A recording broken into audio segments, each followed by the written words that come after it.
Hey guys, Chris from Bose Audio Installation, and today we're doing an unboxing of this Crux wiring harness adapter. This adapter specifically fits Mazda vehicles, obviously from 2002 and up.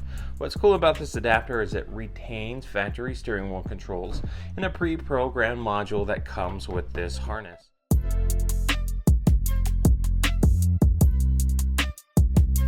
Now, some things to keep in mind with this harness adapter: it only fits certain makes and models within certain years. Now, more specifically here on the back, we'll throw down in the description a better view of all the makes and models that fits here. But essentially, here's some compatibility notes. If you're looking at replacing a radio in your Mazda, some of the supported radios are down here below as well. And again, I'll throw everything down in the description. If you want to see if this truly does fit your car, or if there's one similar, if you have some of these options and you still want to retain it, check out these guys' website. They'll have a vehicle checker where you put in your year, make, and model, and it'll actually provide you all the parts that will fit for your vehicle. So let's go ahead and get this all pulled apart and show you what it comes with. This video is sponsored by Crux Interfacing Solutions, an excellent location for radio replacements, camera interfaces, and more.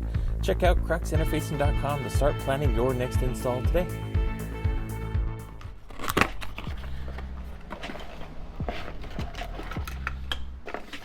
Okay, so as we got this pulled apart, you get three elements here in the box. You have your main wiring instructions here. You have your brain box and stereo control wire, as well as the main harness itself. Now, this plugs directly into the factory plug that the original radio was connected to, and so that plugs in its place. And then this end on your wiring harness adapter, all these stripped ends here wire to your chosen aftermarket radio's harness. So example, in this situation, we have a Pioneer harness, and essentially here you just match these together color for color, and it's an easy plug and play.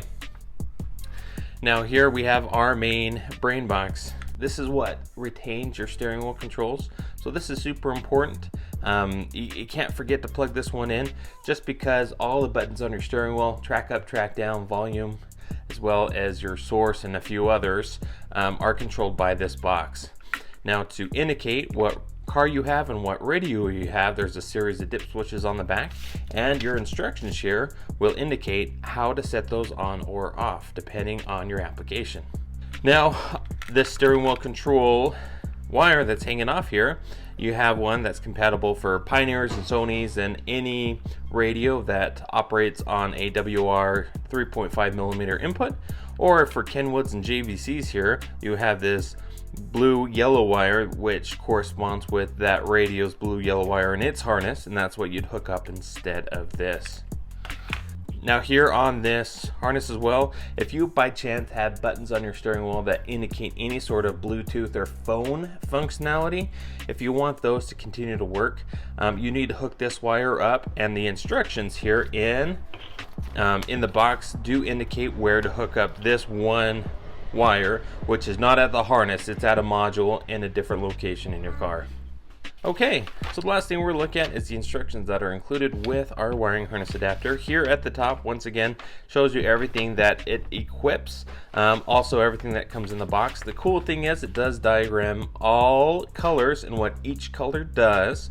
So if you have a question on if I should hook this up or not, be sure to refer to this diagram.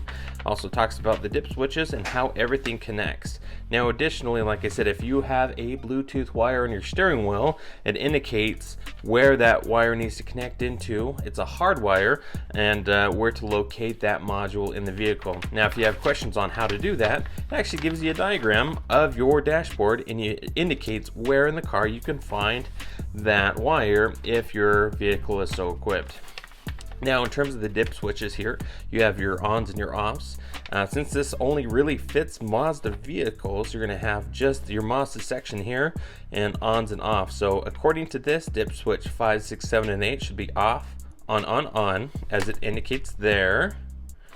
And then based on your radio, the first 4 dip switches will be set according to the brand you're installing. So we're doing a Pioneer here, so we're on that top row, so our first 4 dip switches will be off, on in that sequence. Again, it does reiterate what vehicles this applies to, and that's about it for the instructions. So if you want to see this wiring harness in action, what we're going to be doing is installing this in a 2008 Mazda Miata MX-5. We're going to be installing this with a Pioneer doubled-in radio. We're going to be soldering this up and getting it installed in that vehicle. That's about it for this video. If you have any questions on what we did here, post a comment below. Thanks again, guys, for watching the channel. Appreciate the support. Hit the like button, subscribe, and we will see you in the next video.